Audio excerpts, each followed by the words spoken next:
So the question I get asked the most in all of my content is, Sully, how do you heal so much as a survival hunter? Well, today I will try to answer that question for you. So stay tuned.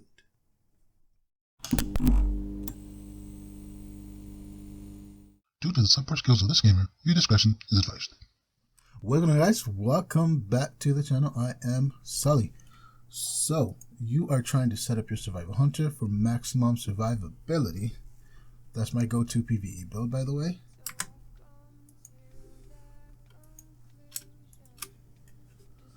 Now, this could get a little, not confusing, but I mean, there's so much and you're not really sure. So I'm going to show you guys how I build to stay alive in PvP and in those sometimes pretty crazy Mythic Plus dungeons. So going right into essences. The one that I think should never ever be changed out ever is Lucid Dreams. At its current rank, your spells and abilities have a chance to refund 50% of the focus you spend on them, which is huge for us because we're seriously lacking in that, and heals you for about 30k.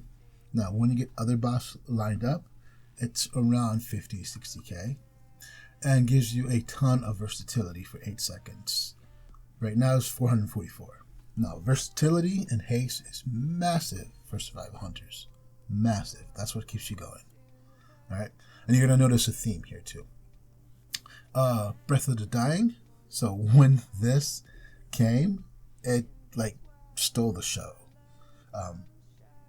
A lot of people, a lot of melee are using it as their major because it hits like a truck. Me, I love it as a minor because it still hits like a truck and it's passive damage. You don't have to worry about it at all. And the great thing I love about it is it does passive damage.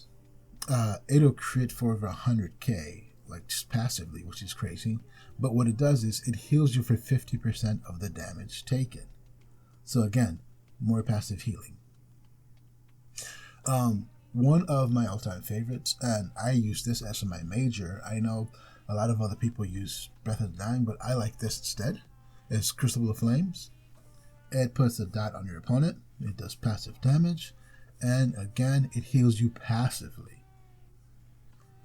Again, more passive healing. But my favorite thing about it is you get 2 charges of on-demand healing or damage. Now, I like to have this in my pocket. When I'm in trouble, I pop my Exhilaration macro, which if I have any pots, if I have any stones, all of that gets used up, and I still have 2 charges of Crucible to further help me heal. And if I'm in trouble, like at 10% HP, that's 50% of my HP there, especially if I have any versatility buffs up, which greatly increases the value of all that healing. It used to be our major in the beginning when we first got essences, but since Breath of the Dying came out, it took a back seat, but is Conflict and Strife. Now, this gives you a ton of versatility passively, but when you're stunned or something like that, that value doubles, which means if you come out of a stun and then that procs and then your Lucid Dream procs, you have like 500 plus versatility, and any of your healing that procs like doubles and triples. One of the big ones that a lot of people are sleeping on right now, in my opinion, is Purification Protocol. It's only rank 2. I can't wait to get to rank 3. What it does is it does passive damage. Again, more passive damage, more passive healing. It does AoE damage though, which is great, which definitely adds to your damage meters. And right now in Nyalotha, that damage doubles for all your corruption dailies. Anything that has aberrations in them, it hits them super, super hard. But the best thing about it is it does passive healing. It heals you for about 6 to 10k every 2 seconds for 8 seconds. Again, when you have those versatility buffs, that basically doubles, sometimes triples.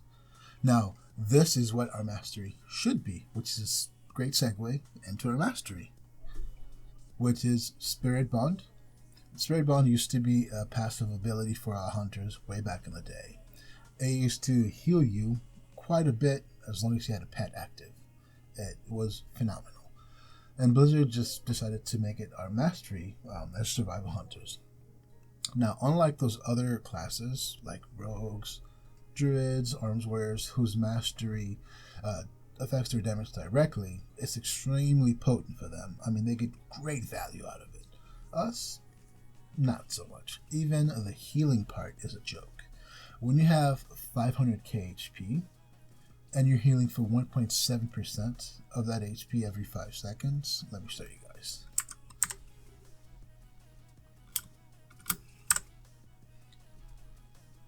Now, 8,900 every 5 seconds. I have 460k HP. 8,900 HP every 5 seconds is a joke. It is laughable. Blizzard, please change that. It's a joke. You won't notice that. Luckily, though, when all those buffs proc from your versatilities, then that value greatly increases. And that's the only good thing about it is. Now, even more healing comes from our essences, our Azrite gear. Now, if you're lucky enough to have something like, I don't have it in here, but let's see if I have it anywhere else. Let's see. This is Duck and Cover. Duck and Cover is phenomenal, by the way. It's not healing, but it's a beefy shield. Now, and my, I don't think I have anything here, but I'll tell you guys in a minute. But here, though, this right here heals you and cleanses you of bleeds. So that one's great. That's my engineering helm. But it's Vampiric Speed, I believe. That's passive healing. Every time you kill an opponent or you participate in killing one, you get passive healing. You get like 13, 15k healing. And passive Visage. That's passive healing. I also like to go with that too. But for this build, I'm going all haste and all latent poisons. Now, the macro that I was talking about earlier is my exhilaration macro. I used to have my pot on here too, my healing potions, but now I just have them by themselves. So if I have any health stones, it'll pop that. My exhilaration, it'll pop that. And let's see if I have Nature's Self. No. Okay. But there's an ability called Nature's Self on your Azrite gear, which adds another 40k to your exhilaration. So, if you have any of your versatility buffs up and you pop this macro, no matter how low you are, that's basically 50% of your HP that you just got back. So this is a very, very handy emergency macro.